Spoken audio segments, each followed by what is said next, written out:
Good day. Today is Sunday, 14th September 2025, and in my last couple of programs, I have started each program by discussing briefly the situation in Britain and specifically the problems of the Starmer government and Keir Starmer's problems, and most recently the scandal connected to Peter Mandelson. Well, today I'm also going to start briefly by touching on situations in Britain, though I'm not going to be discussing the situation with Keir Starmer or his government, at least not in any detail. I will instead talk briefly about a very big protest that took place yesterday in London. Now, this is a protest called by Tommy Robinson, an individual well known to many people, not just in Britain, but also outside it. It was referred to as the Uniting the Kingdoms rally. It has been described by hostile commentators as being far right.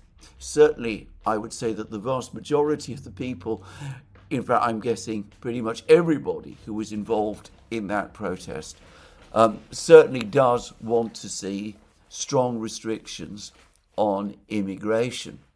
But for me, the most important fact about the protest was its sheer size. Now, this suggests, and certainly suggests to many people in Britain, including within the political class, that the discontents that have been growing in Britain and which were growing over the summer, visibly over the summer, are continuing to grow stronger. Now, I have looked at the footage of the protest. Once upon a time, when my eyesight was better, I was reasonably good at guessing the size of a protest. Today, problems with my eyesight make that much more difficult. The official number that the police are giving for the protest is 110,000, which is already a very big protest by British standards. The BBC claims that it was 150,000. Based on what I saw, I think it was significantly bigger than that. And when it comes to the police, one would expect them anyway, usually, to give a lower number for the size of a protest than the actual number of people who were really there. Certainly, the authorities in London, including the police, were taken by surprise by the size of the protest.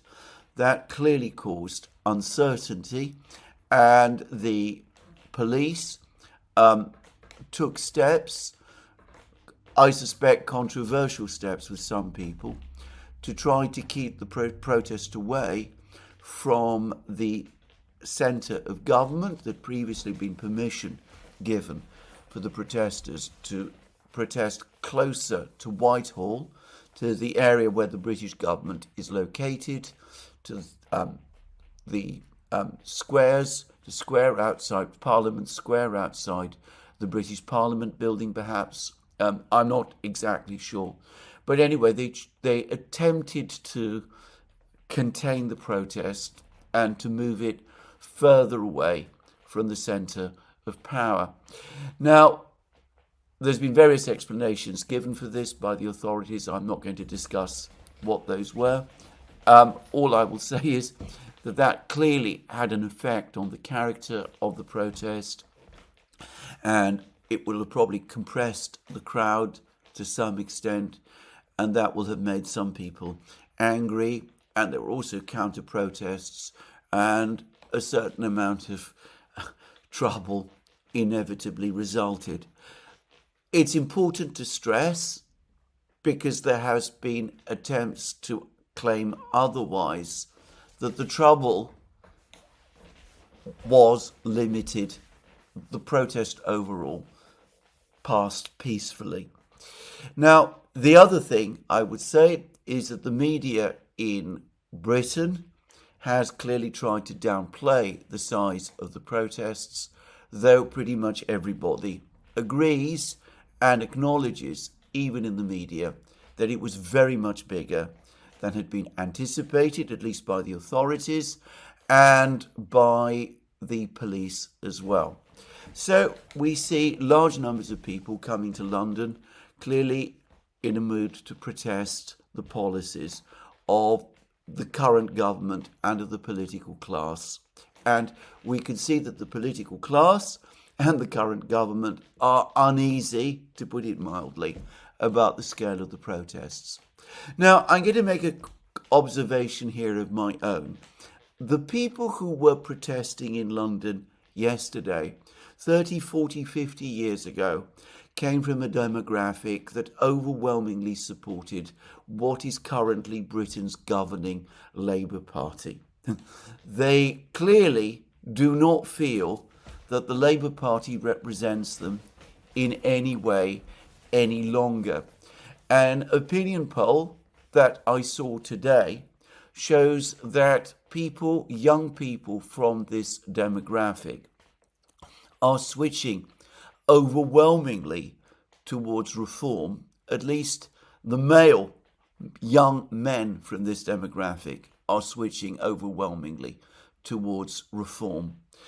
Nigel Farage's party, which is, by the way, completely distinct from the organisers of the rally which took place yesterday. We are, in other words, at a time of major social and political change in Britain, and clearly what is fueling it is increasing anger and disaffection with the political class and with the government, the British government itself. Now, there has been a narrative which I've seen around the world, not just in Britain, that the government is losing control of the situation in Britain. I'm going to push back on that. In my opinion, Britain remains overwhelmingly a peaceful and law-abiding country. I don't get the sense that there is any collapse in law and order and public order, certainly not in the way that some people are saying.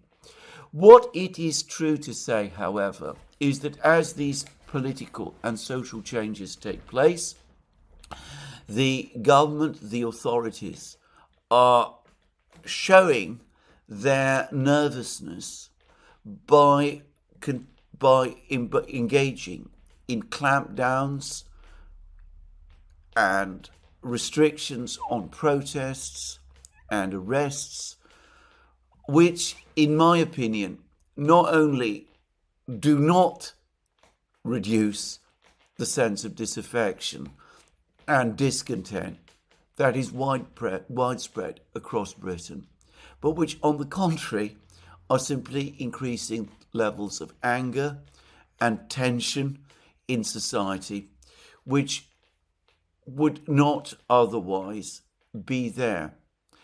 As for the government losing control, I am not sure that it is proper to speak of a government in the old sense in Britain at all. There is a Prime Minister, there is a cabinet, they occupy all the offices of state, they continue to run the administrative machine, but as far as I can tell, apart from their fixation with the conflict in Ukraine, they see their work essentially as keeping things going pretty much as they were and as they are, even as those things slowly, or perhaps not so slowly, continue to get worse. In other words, we do not have government in Britain, we have administration. And this, to a greater or lesser extent, is true in most European countries today. Certainly, I don't see any real sign of any strategy from the government, any political strategy to re-engage with the wider population, or any real strategy from the government to deal with the pressing social and economic problems which are intensifying and which are at the root of much of the disaffection that we see now. And if this is true of the current government, it was also true of the previous Conservative government. The government and the opposition, the official opposition, that is to say, both seem to be marooned in a state of inaction where they have no real answers to the problems that British society is facing today, and from which British society is calling for responses or answers to. And that, as far as I'm concerned, is a very, very troubling and bad thing. And, well, it can only get worse.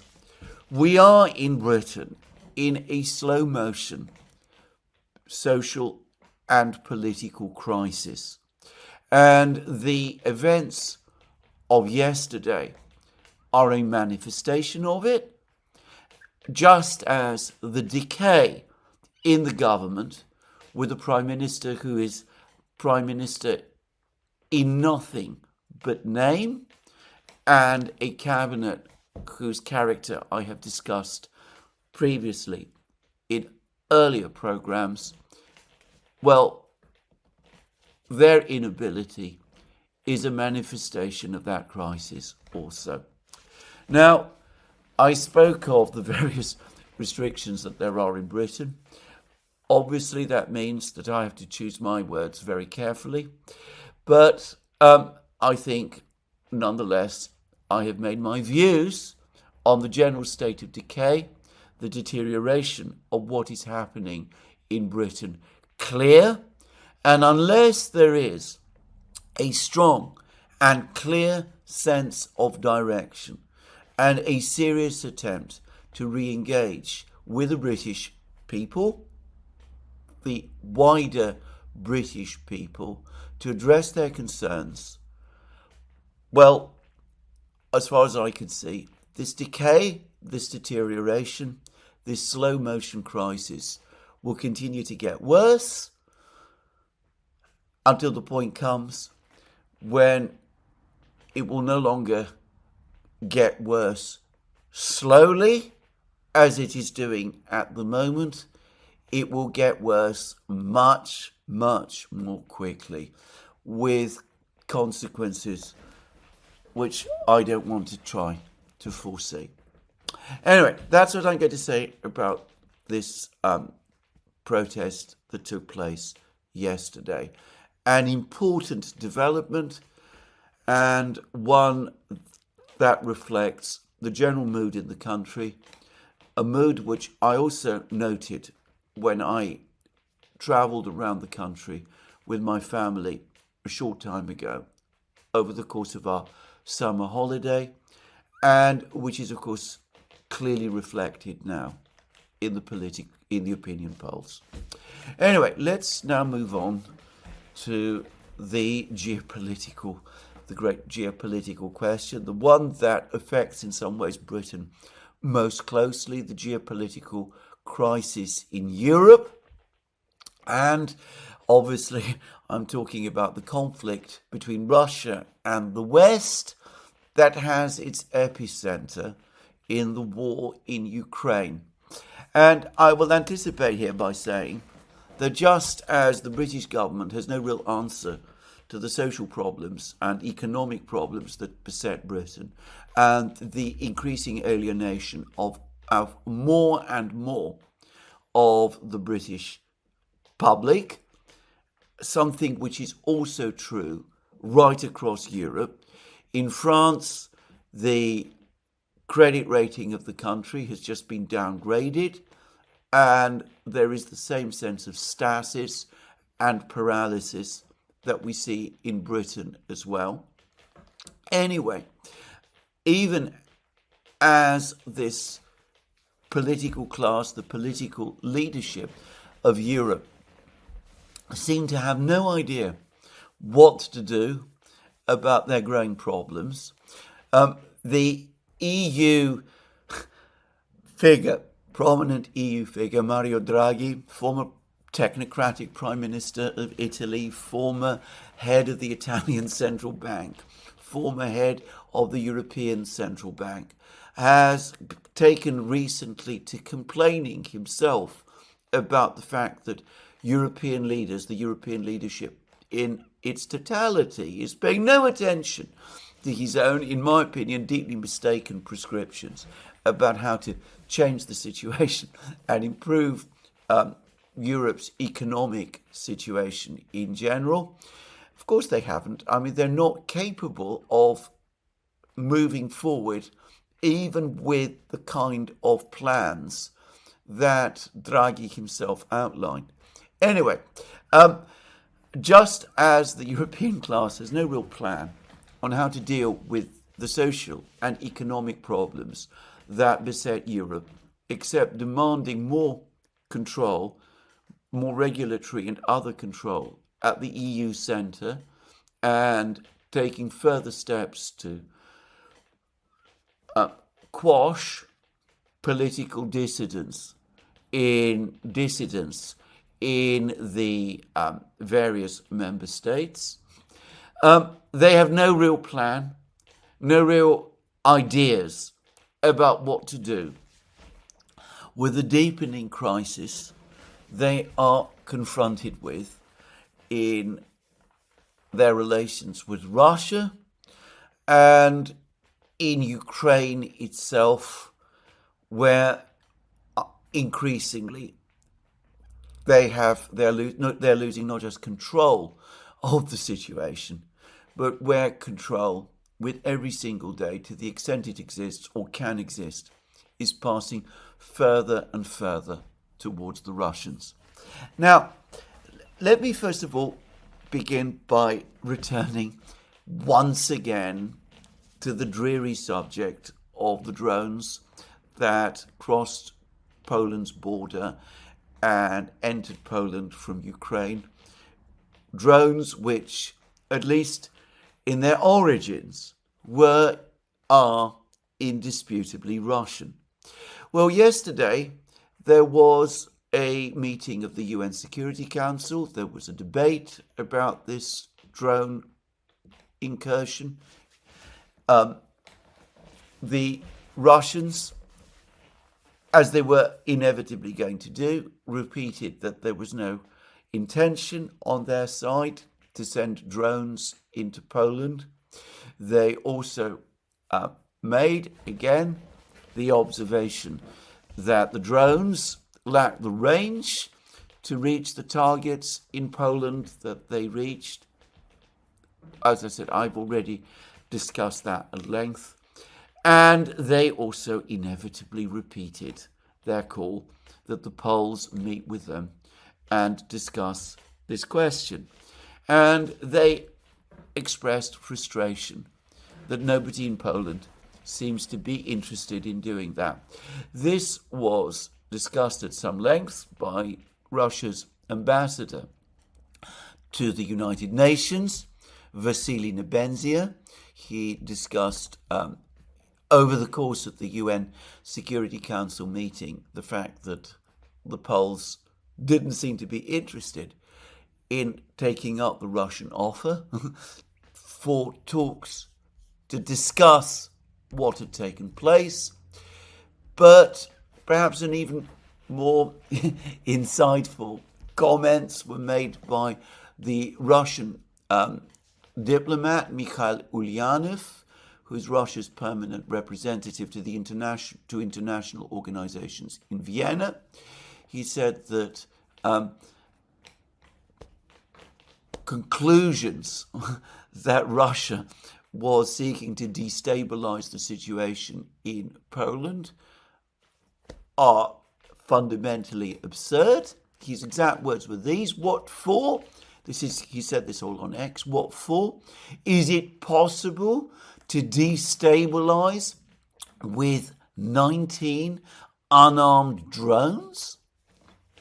A lot of elementary questions without answers. The Russian Defense Ministry has offered consultations. the Polish Defence Ministry isn't ready. Looks like either a provocation or a misunderstanding, which the Polish side doesn't want to clarify. And I have to say, I agree. I don't know exactly what took place. As I said, there's all kinds of theories. Many of these theories extend to Ukrainian false flags. I've discussed on various programs how it could have happened by accident. Others suggest that the Russians might have been testing Polish and NATO air defences. On reflection, by the way, I find that difficult to believe. I mean, presumably, the Russians by now have a fairly good idea of the air defence system in Poland. They are familiar with all Western air defence systems because they've encountered them during the conflict in Ukraine. They will know how many Patriot missile systems there are in Poland and where they're located. They will have a fair idea by now of the capabilities of Western air-to-air missile systems, just to say. Why would they need to test the quality of Poland's air defences? Surely the only effect of sending 99 armed drones onto Polish territory would not be to teach the Russians, to give information to the Russians that they don't actually have. It would only be to highlight to the West how inadequate their air defence system is, which, given the current paranoia that we have, is more likely than not to lead to a concentration of more air defence assets in Poland, something which is actually happening. And I don't understand why that would benefit the Russians. Just saying. But anyway, put that all aside. There are lots of theories. I can't prove or refute any one of them. Surely the way forward is for the Poles and the Russians to meet, to talk this through, for the Poles to give examples of these drones. I've heard one claim, for example, which I cannot confirm, that the engines on these drones have been adapted to increase their range with additional fuel cells. But why in that case would the Russians be making such a big play of the fact that the drones have a range of only 700 kilometers? If the Russians added fuel cells to the drones in order to have them travel further distances, why would they draw attention to that very fact by pointing out that the original range of the drones is only 700 kilometers? It makes absolutely no sense. Anyway, let's have meetings, discussions. Let's get the technical experts from the two sides together to go over all of this and to work out exactly what happened and to find out how this incident took place and what it means and what can be done to prevent an incident like this happening again. Well, as Ulyanov said, it doesn't seem as if the Poles are very keen on doing anything to clarify this issue. And, well, to understand why, you have to go to an article in Reuters, because the article in Reuters says that European governments have been shocked and dismayed by the muted reaction to this event from the United States. The fact that the President of the United States has basically said that the whole incident might have been a mistake, an obvious possibility, rather than in intentional incursion, as the narrative that's abroad in Europe insists. Marco Rubio, the US Secretary of State, by the way, has lent support to the president's claims. He said that the United States needs an awful lot more information about this whole incident to come to a conclusion about what really happened and whether there was anything intentional about it at all. I would add that the newly elected president of Poland, Mr. Nawrocki, also seems to have his doubts. But anyway, the Europeans clearly were hoping that this incident would result in thunderous denunciations of the Russians from the United States, further strong statements of commitment from the United States to protect Poland. There's been comments about the fact that it was the Netherlands that sent aircraft to Poland's assistance, not the United States. The Americans have pointed out that at this particular time, as a result of a system of rotation, it was the Netherlands' turn to act in that way. But nonetheless, it remains the case that when there is a crisis of this kind, if there were actual, genuine incursions, then you would expect the United States to rush to the rescue. That's been the pattern of this throughout not just the current period of crisis, but earlier times of crisis as well. And obviously that didn't happen. And there is dismay across Europe about this.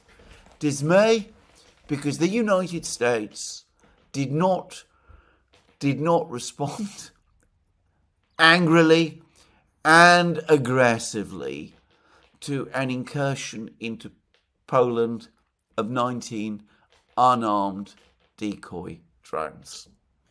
Again, I can't help but think that this tends to bear out Ulyanov's comment that this looks either a provocation or a misunderstanding, but it leans more towards a provocation, I have to say this, than a misunderstanding, given the dismay in Europe that the United States has responded in this measured and calm and sensible way to this whole incident.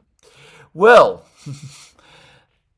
the Europeans are probably even more dismayed and angry by a letter that President Trump has circulated amongst them and which he has now published on Truth Social. And I will read the letter. This is, as I said, from President Trump, and I'm taking this from his own Truth Social account. This is what the letter says. I'm ready to do major sanctions on Russia when all NATO nations have agreed and started to do the same thing, and when all NATO nations stop buying oil from Russia. The words stop buying oil from Russia are capitalized.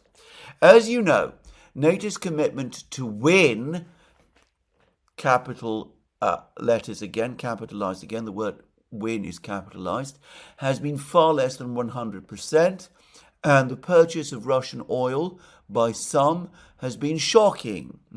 Now, that presumably refers to Hungary and Slovakia, which do buy Russian oil, but it also concerns other European states that continue to buy Russian oil, though they do so through India, which buys crude oil from Russia, refines it, and then exports some of it to Europe.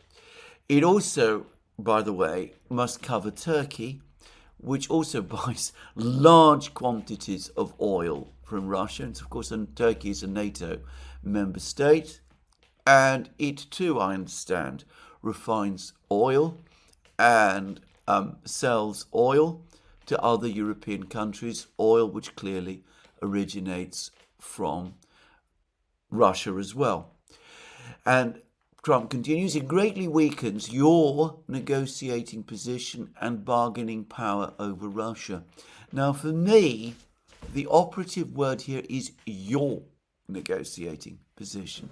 He's not saying NATO's negotiating position or the US's negotiating position with Russia. He's talking about the negotiating position of the European states. Anyway, I am ready to go when you are. Just say when. I believe that this plus NATO as a group, in other words, all NATO member states, Turkey as well, and obviously Hungary and Slovakia too, placing 50 to 100% tariffs on China. The tariffs on China is capitalized to be fully withdrawn after the war also capitalized with Russia and Ukraine is ended, will also be of great help in ending, and this is also capitalized, this deadly but ridiculous war. The words ridiculous war capitalized too. And then he goes on to say this. He says, China has a strong control and even grip over Russia, and these powerful tariffs will break that grip. Now that is a very interesting statement, by the way, because it also points to one of the objectives, presumably, behind tariffs against Russia and tariffs against other BRICS states, and tariffs against China. It's clearly to break BRICS. Trump, following the meetings in China that took place 10 days ago, published a photo of Putin, Modi and Xi together, and he said that it looks like we, the United States in other words, have lost India and Russia to deep, dark China, whatever it was.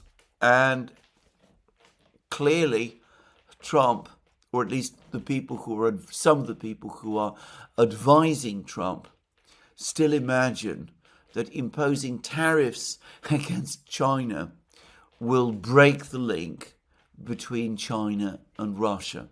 Anyway, that's there.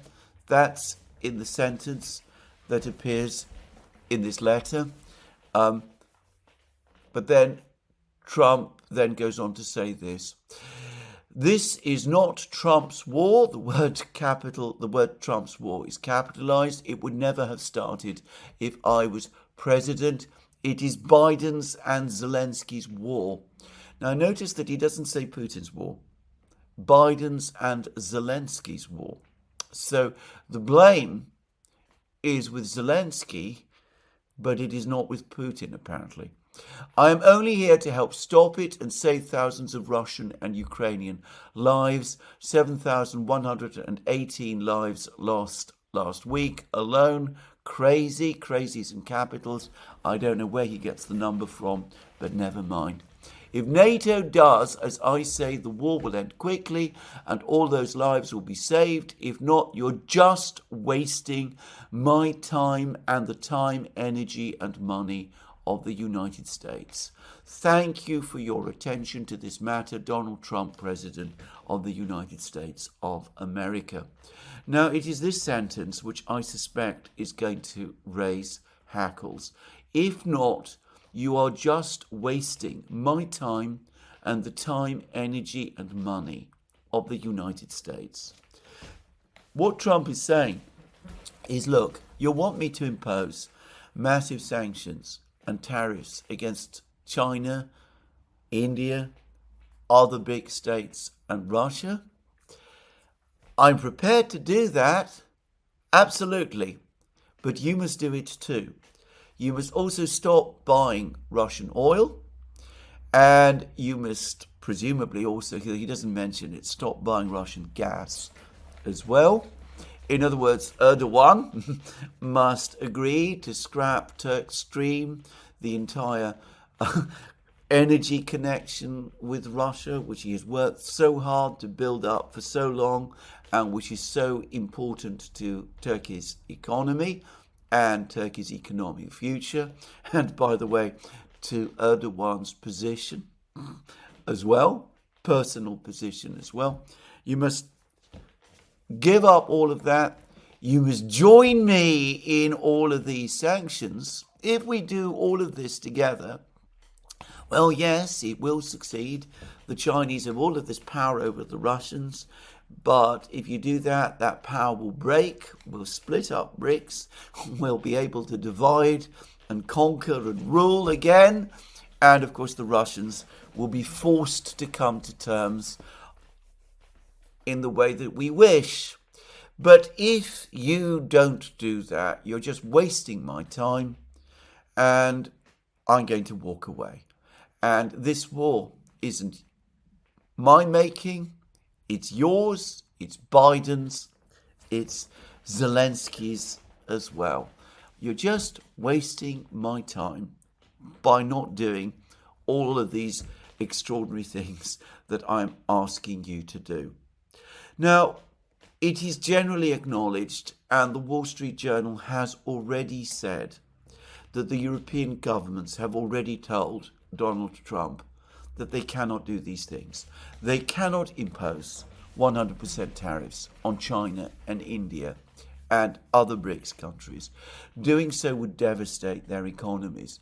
They cannot, for the time being, give up buying oil from India, refined oil from India, which might have an ultimate Russian provenance.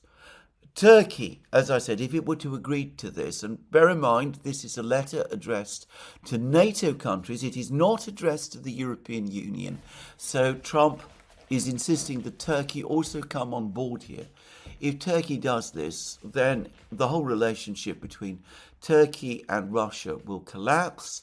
The Turkish economy, which is already under severe stress, will go into a tailspin. President Erdogan's position will be undermined. It's all but impossible to imagine that Turkey will do this thing. And, of course, Hungary and Slovakia, Fico and Orban, who must, by the way, be quietly furious by this letter. Orban has gone out of his way to position himself as Donald Trump's friend. He made it very clear before the presidential election that he hoped and expected that Donald Trump would win the election. He saw in Donald Trump an ally and friend who would help to return sanity, as Orban would say, to Europe, and who would lead the process towards a negotiated resolution of the conflict in Ukraine in a way that would not do further damage to the Hungarian economy. Anyway, Orban must be furious by this letter, because even though he undoubtedly sees this as what it is, part of a poker game between Trump and the Europeans, a game in which Trump is essentially calling the Europeans bluff. What Trump is threatening to do is something that will crash the Hungarian economy. Hungary, as was explained to Alex Christoforou and myself when we visited Hungary last year and met with senior Hungarian officials, what we learned then was Hungary's heavy dependence on energy flows from Russia, oil and gas from Russia. But what we also learned is the heavy commitment, the heavy investment in the Hungarian economy by China, the setting up of car factories there, and the vital importance that the Hungarians have, the Orban government has, in believing that these factories, these investments from China, are the foundation stone for Hungary's future development and indeed its economic future overall. But anyway, put that aside. It's all but inconceivable that the Europeans will submit to this. And an indication that European governments are not going to submit to this is the fact that I noticed yesterday that the British media, the European media, has buried this story. There's been minimal coverage of this extraordinary letter to NATO governments by Donald Trump. Once, one would have expected that a letter of this kind to NATO states from the President of the United States would have attracted maximum coverage across Europe. There would be anxious commentaries and discussions about this, discussions about how the President's demands could be accommodated. This time, across Europe, there is a deafening silence. The Europeans are complaining about the deafening silence from the United States over the drone incursion. The Americans, Trump, his team, have perhaps equal cause to complain about the deafening silence from Europe in response to this letter from Trump. Now, many are interpreting this letter as an ultimatum from Trump to the Europeans, that he's basically telling them that if you don't do these extraordinary things that I'm asking you to do, these unbearable things that I'm asking you to do, then don't waste my time anymore demanding sanctions.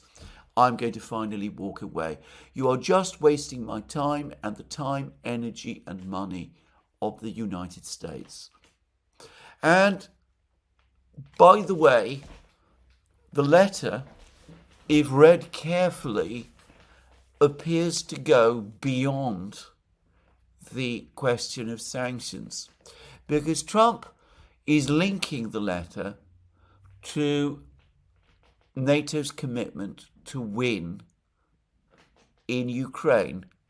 As you know, NATO's commitment to win has been far less than 100%. And you could argue, the case could be made, that what Trump is saying in his own inimitable style is that if you really aren't going to do all of these things, it means that you don't really care so much about winning in Ukraine. So why expect me to do so also? Why are you asking me? Why are you continuing to ask the United States to pull your coals out of the fire when you aren't prepared to put your hands in the fire and to pull the coals out of the fire also? If you don't care that much about winning in Ukraine, why expect me and the United States to do so as well? Now, it is problematic, to put it mildly, to pass too closely comments and letters from Donald Trump. His language is very loose and it is very vivid, and where it's worth the exercise to pass carefully Putin's words, perhaps one shouldn't devote too much time to passing Trump's. But nonetheless, given the way in which this letter is written, and given the fact that this was a letter, and one must assume that before Trump sent it, it will have been checked and looked over by other key figures within the administration, people like Marco Rubio, Pete Hegseth, J.D. Vance, and the others. Well, given that this is a letter, perhaps one should take this letter just a little more seriously. And if so, this is the clearest announcement from Trump we have had up to now, that he's not only on the brink of giving up any idea of sanctions, further sanctions, but that he is also closer than he has ever been to finally doing that which I think he should have done from the outset, which is walk away. Basically, what Trump is saying here is, you're not prepared to do these things. It means that you're not really prepared to do what it takes in order for you to win. So don't expect me to do anything much, anything further either. I'm not prepared to waste time and money and energy on sanctions and such things. And I'm not prepared to waste time, money and energy in trying to achieve a victory over the Russians in Ukraine, which you are not prepared to invest all that you have in order to achieve either. Well, anyway, we will see what happens. I mean, Trump says one thing one day, he says something completely contrary the next. It is an interesting letter, but it is also, and I have to say this, a gamble, because of course we're now having discussions underway between the United States and Europe, and I myself always say that with people like Ursula von der Leyen and Kaja Kallas and Friedrich Merz and Macron and Starmer in charge, assuming that the Europeans will balk at committing further economic suicide in order to satisfy the Americans. And, assuming that might be a mistake. Perhaps over the next couple of days, they will indeed do all of these things. There was a meeting, I believe, of G7 finance ministers, and it seems that nothing of this nature came out of it. We will, however, have a G7 meeting before long. Perhaps something more will come out of that. Though notice that Trump is not addressing only the G7 states. He is addressing all the NATO states, including Turkey, as I said, as well. And, well, we'll see what comes. But as I said, he's to some extent taking a risk that even as he is calling the Europeans bluff, they won't call his bluff by agreeing to all of the extraordinary things that he is demanding. If they do, of course, it will not change the direction of events in Ukraine, but it will trigger a deeper economic crisis in the West, and not just in Europe, by the way, but in the United States as well. Anyway, a very, very interesting letter from Donald Trump, written, as I said, in his usual inimitable style. Now, what then is actually happening on the main battlefronts? And I say this because ultimately, as Trump does highlight in the letter, we are talking about a war. Well, yesterday there were all kinds of alarms across Eastern Europe about incursions by Russian fighter jets. There were supposedly warnings in Poland, in Romania as well, right across the border. And, well, partly that might have been connected with the fighting in Ukraine. But mostly, I suspect, it's connected with the Zapad 2025 military exercise, which is taking place in Belarus, and I believe also, by the way, in parts of Western Russia. Now, by the way, can I just take this opportunity to thank the person who corrected my pronunciation of Zapad? The stress is on the first syllable. Now, this is a big exercise. It is not a massive exercise, but over the course of it, in Kaliningrad, for example, the Russians demonstrated Iskander missiles, and there's a film appears which shows a missile launcher with an Iskander missile on a motorway somewhere. I presume it is in Kaliningrad, and the missile appears to be ready for launch, but there's no word or report of any such missile having in fact been launched.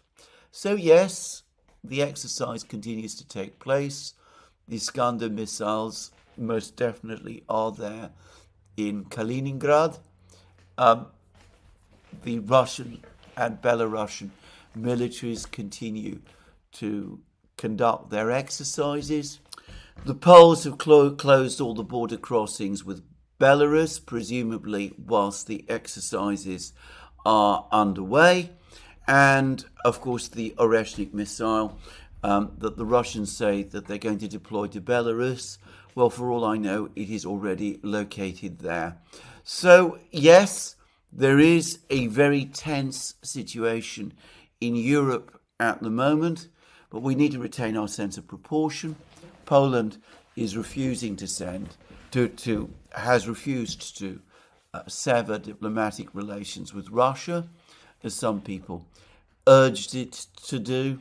The Americans have responded calmly to the drone situation, and, well, we are at a time of heightened tension in Europe, but I still believe that we are well short of an all-out war between NATO and the Russians, which, given the fact that nuclear weapons would undoubtedly end up being used in such a war, is, as far as I'm concerned, entirely a good thing.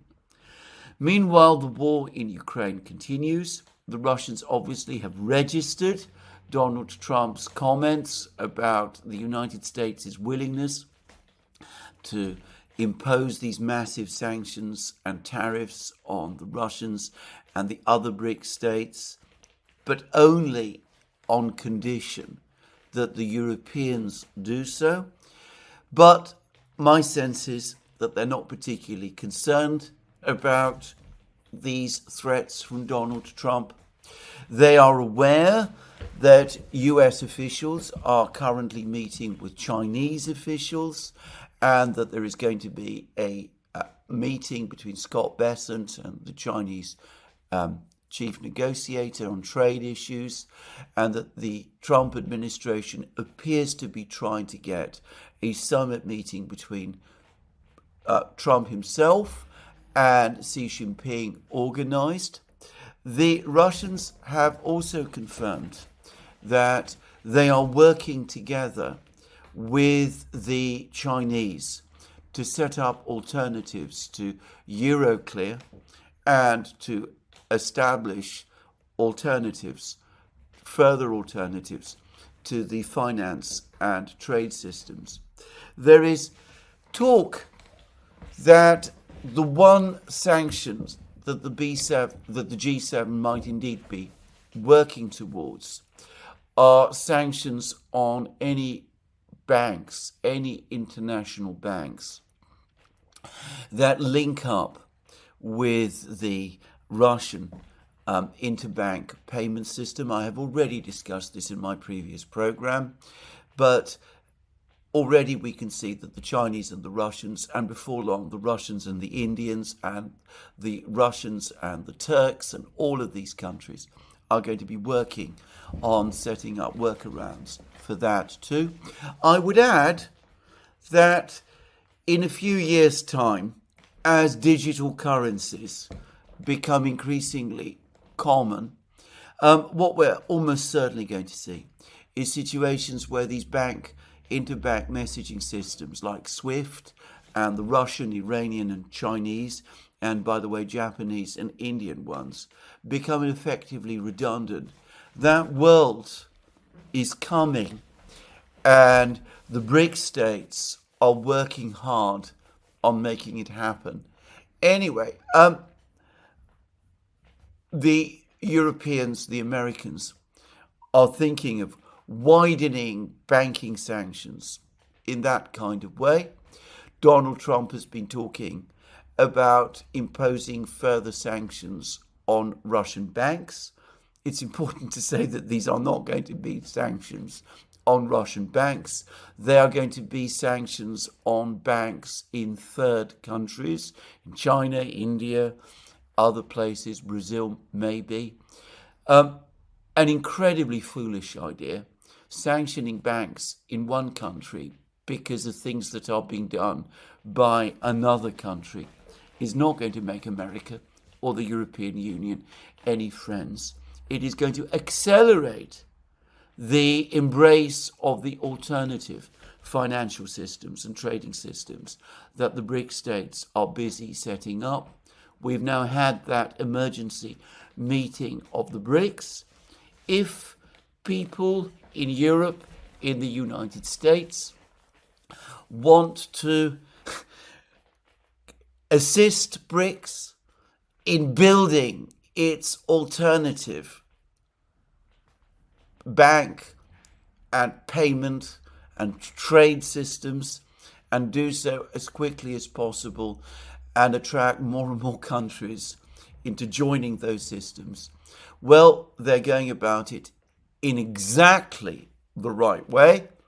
And maybe in some respects, this is the biggest story in the global news world at the moment, the biggest of all the various geopolitical developments. Instead of slowing that process down, the Western states, by their actions, are on the contrary speeding it up, something they have been continuously doing ever since the start of the special military operation, with their reckless decision to freeze the assets of the Russian central bank. Anyway, put all that aside. The war continues. The Russians, as I said, are mostly now focused on the war itself. They said that negotiations between them and the Ukrainians and between them and the Americans are currently at a standstill, and the war goes on and the Russians continue to advance. Now, let me now do my usual brief rundown about the situation in the war. And the Russians this morning have said that the Ukrainians are abandoning Kupiansk. And there's a report about this in TASS, and the TASS report reads, the armed forces of Ukraine have practically withdrawn from the city of Kupiansk, with only small groups staying in well-fortified positions in the city, said Vitaly Ganshev, head of the Kharkov Military Civil Administration. Our forward assault teams have already been in the city. We all saw this footage. They were practically in the heart of Kupiansk. It shows that Ukrainian armed forces have practically left the city. They are staying only in their well-fortified areas and are actively withdrawing from their frontline positions. They realize that staying in Kupiansk will be a death sentence for them. And, well, this is consistent both with the video footage that the Russians themselves have released and with some of the reports that have been trickling out about how the supply routes into Kupiansk have essentially been cut, that the Russians, the footage which has shown the Russians in central Kupiansk, the latest stories about the pipe that the Russians apparently used to infiltrate troops deep into Kupiansk itself, so that they suddenly appeared behind the Ukrainian front lines. Anyway, all of these reports taken together, they seem to suggest that the Battle of Kupiansk is about to end, and that within the next few hours or days, Kupiansk will be under complete Russian control. Now, that is the accumulation of the reports we're getting from various sources, Russian and otherwise. It also is what is being claimed on various Ukrainian Telegram channels.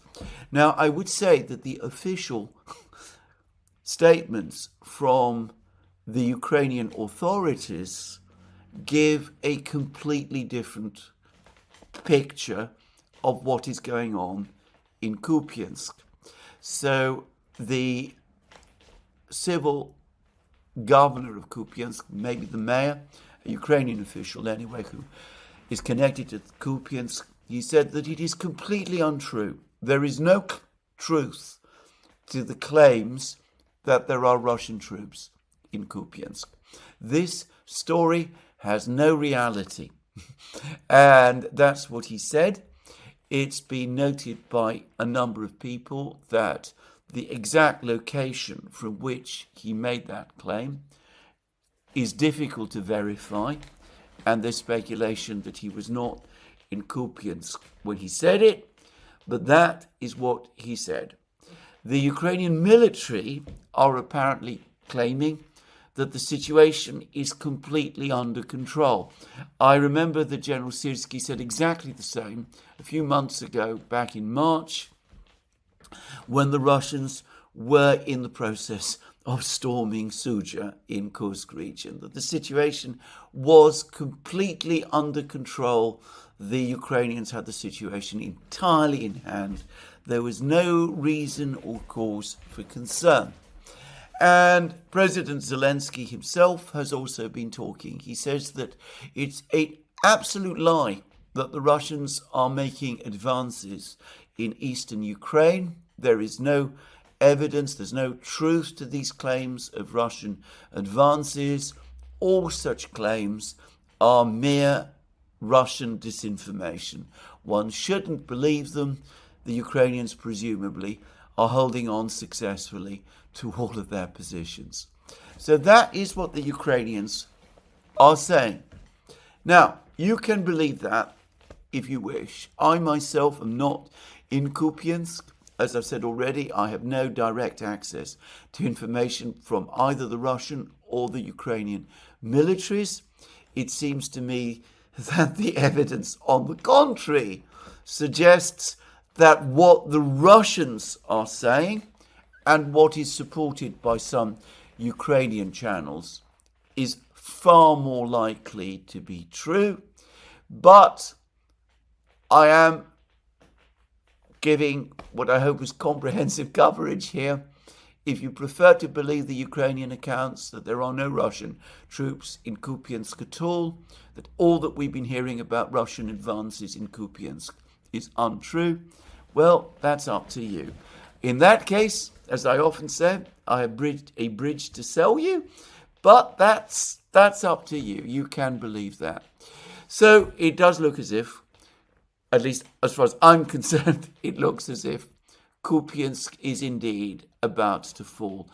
If we believe Ganchev, and I'm not sure why Ganchev should not be telling the truth here, Kupiansk might even fall within the next few hours. Now, Deep State, the Ukrainian mapping project, which has clearly been under some pressure from the Ukrainian authorities, nonetheless provided a map update of the situation in Seversk, and it showed a huge belt, well, I say huge, a big belt of territory, a large belt of territory, several square kilometers of territory, immediately to the north of Seversk, in the grey zone. And this included this agricultural complex north of Seversk, where there have been reports that the Russians have already established themselves. And interestingly, this entire territory seems to be linked to Russian forces that have been advancing towards Seversk from the east. It doesn't look so far that this belt of territory concerns the Russian forces who've captured the village of Serebyanka and cleared the Serebyanka forest. They do not so far seem to have made significant advances towards Seversk from the north across the Seversky Donetsk River. Though,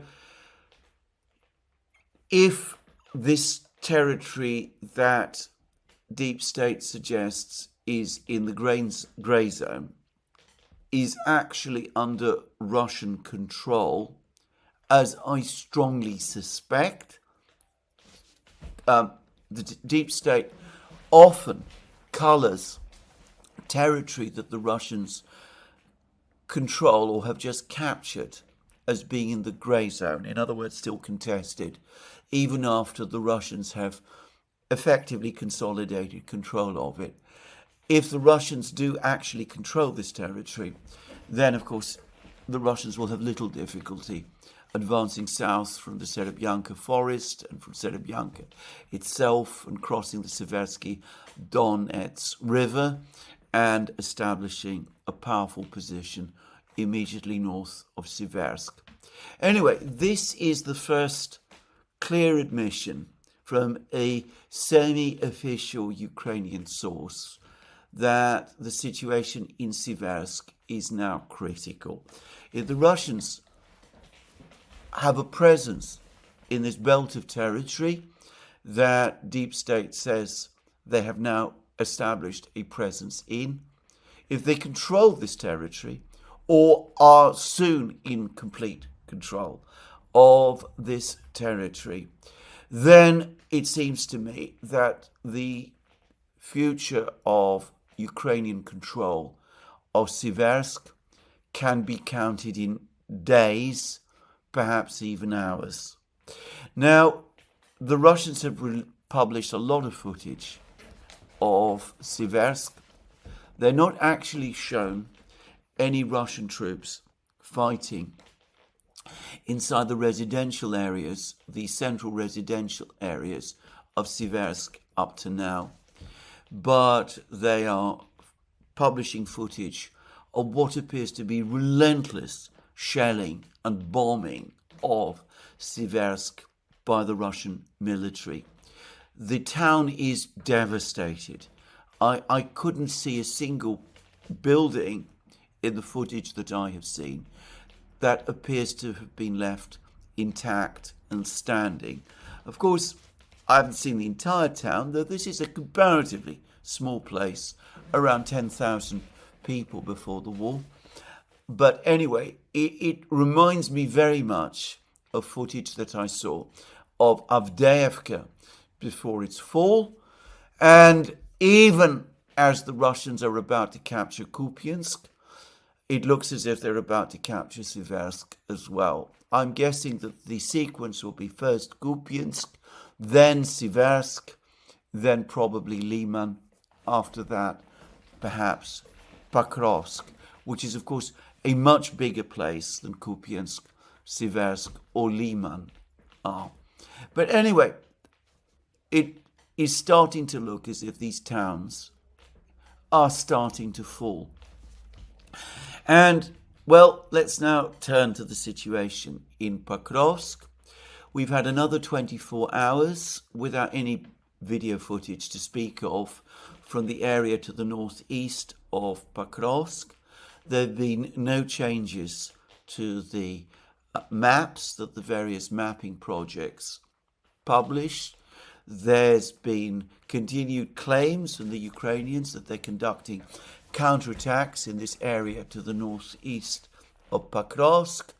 But all I can say is that for the moment, at least, it does look to me as if those claims that Radovka made several days ago, that the Ukrainian counterattacks in Kupiansk, in northeast Pokrovsk, have been unsuccessful. It's increasingly looking to me as if those claims are true. So there it is.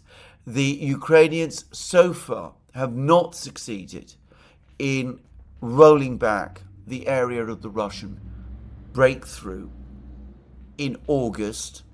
They've deployed many of their best brigades to this area. They've deployed many of their best drone operators to this area as well. The Russians have been taking advantage of this by bombing and shelling the Ukrainian troops heavily in precisely this area. And the Ukrainians are said to be suffering very, very heavy losses. But the Ukrainian objective of breaking this Russian breakthrough, of rolling the Russians back, that has not so far been achieved, and it is looking increasingly unlikely that it will be. Now, Radovka doesn't publish updates over the weekend, so I don't know what is going on within Pokrovsk itself. Video footage continues to show Russian advances north of Udachny in the southwestern areas of Pokrovsk.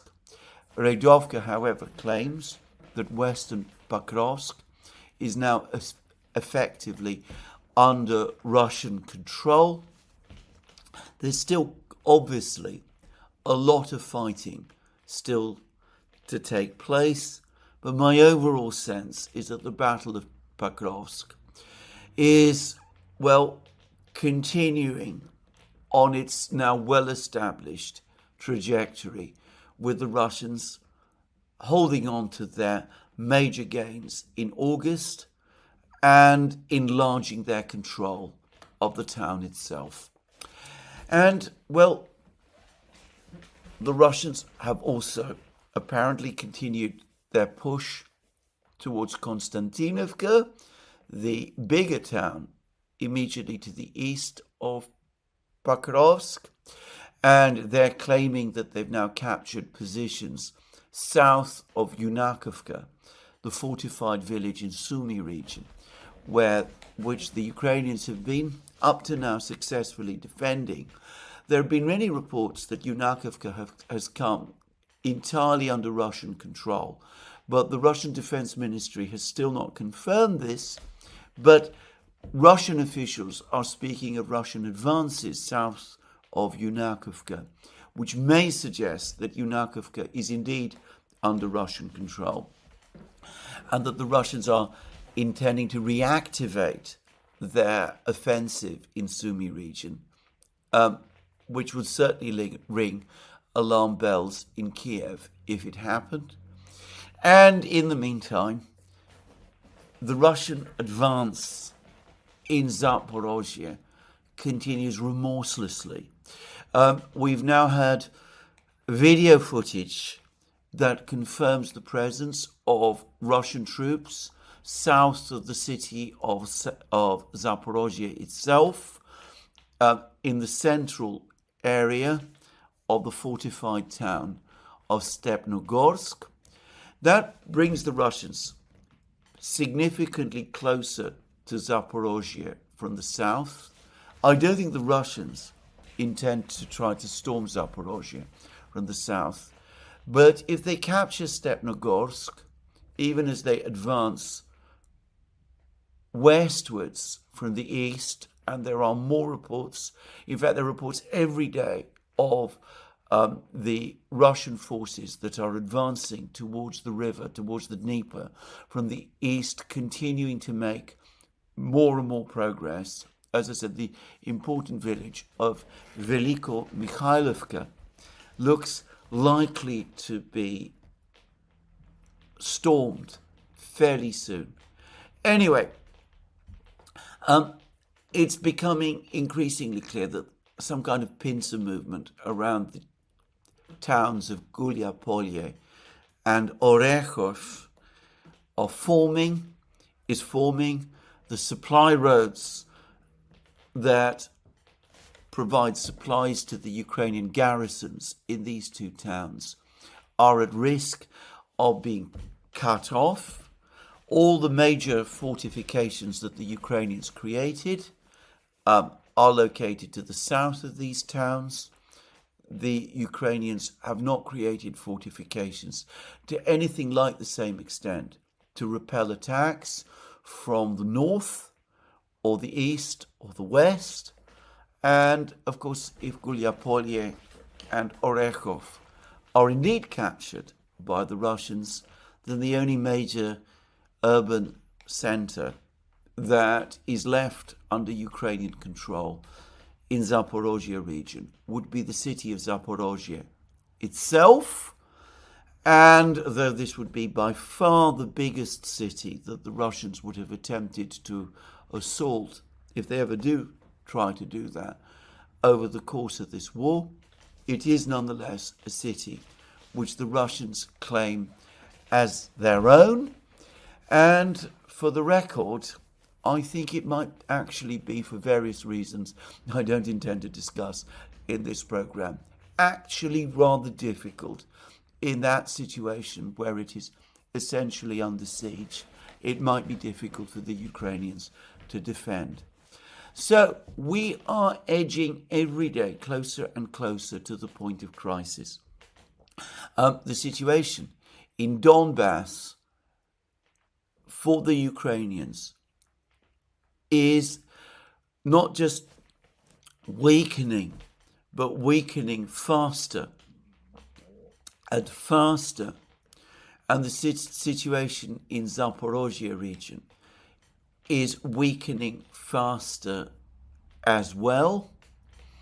And to repeat again, if Ukraine were to lose Donbass in its entirety, if the Russians were to capture the city of Zaporozhye itself and to arrive at the river, if they were to cross, by the way, the river in this area and advance westwards towards cities like Kryvyi Rog and Nikopol and others, well, Ukraine's very existence as a state would then indeed be in jeopardy. And again, to repeat a point I've made many times, we are probably closer to that point than many people in the West yet realize. So that is the situation in the war. We could start to receive important news of cities falling, or at least towns falling, like Kupiansk and Seversk, fairly soon. And then, as I said, Liman would presumably fairly quickly follow. And then perhaps towards the end of the year, we will start to see Pokrovsk itself, the battle for Pokrovsk, end. And then at that point, especially if the Russians continue their advance in Zaporozhye region, it will already be impossible to deny that there is a military crisis in Ukraine. As for the President of the United States, as for Donald Trump, I get the sense that he is indeed now finally at that point where, having exhausted all possibilities, as he would say, he is indeed about to wash his hands of the affair. I don't think he's exactly walking away, but it doesn't seem to me as if he really wants to invest more time and energy and money in this war. Not because he wants to do something that would please the Russians, quite the contrary, but because I think he's starting to get advice that the war is already lost. Now I'm going to touch on something which I have referenced before, and that is that, to my knowledge, there is a review underway of the real state of Ukrainian losses in this conflict, which is taking place in the United States, mostly in the United States and in Britain. I have been provided with information about this, and all I will say about it, and I get to be very careful because, as I said, this concerns information which is at the very least confidential, and which I personally believe is almost certainly either classified or likely to become classified very soon. Anyway, the figures for Ukrainian losses are going to upgrade the level of Ukrainian losses by orders of magnitude above those which have previously been reported by Western governments, the American and British governments, and by other agencies of the West. I noticed, by the way, that in the Daily Telegraph there's been a plaintive claim that as a result of the actions being taken by the new heads of the intelligence agencies in Washington, the best people are being pushed out of the analytic centers that within the CIA and other places that cover Ukraine. And of course this specifically relates to Russiagate, but I would point out that we're talking about the same people who presumably gave the advice that if the Russian assets were frozen, the Russian economy would collapse, the same people who doubted the resilience and competence of the Russian military, the same people who expected that the operation, the offensive that the Ukrainians conducted in the summer of 2023 might have some prospect of success. Though, in fairness, I understand that the CIA was more skeptical about that offensive. It was people in the US military who were mostly keen on it. You can read this article. Actually, it's an interesting article in itself. Trump's vengeance against CIA is blinding US to threat of Putin. Purge of intelligence officials means remaining agents are likely to water down reports on Russia, warn former officers. All I would say about that is that Russiagate itself, which is the major topic discussed in this article, where these intelligence officers supposedly distinguish themselves, was by any estimation a ghastly, awful debacle, even if it wasn't something far worse than that, which of course it was. In other words, even if it wasn't a serious attempt to interfere in the elections in the United States. And since then, these exceptional intelligence officers that this article is defending have got things wrong about Russia again and again. I mean, there may be some talented and objective officers, intelligence officers involved here, officials here, I'm not saying, but there is no recognition in this article that there has been a consistent pattern of Western intelligence getting Russia over the last three and a half years. Well, you can take it longer than that, 10 years, profoundly and completely wrong. Anyway, never mind. I suspect that, as I said, there is a major rethink going on that involves a re-examination of casualty rates in the war. And I suspect that that too is going to change attitudes, at least in the United States, when the information that I am aware of finally filters through. Anyway, there we are. We're approaching the crisis in the war. Trump himself seems to, at some level at least, understand that. You can't rely on him, though. The Europeans, of course, have not changed their views, but there it is. This is where I finish today's program. Let me remind you again, you can find all our programs on our various platforms, Locals, Rumble and X. You can support our work via Patreon and Subscribestar and by going to our shop. Links under this video. Last but not least, if you've liked this video, please remember to tick the like button and to check your subscription to this channel. That's me for today. More from me soon. Have a very good day.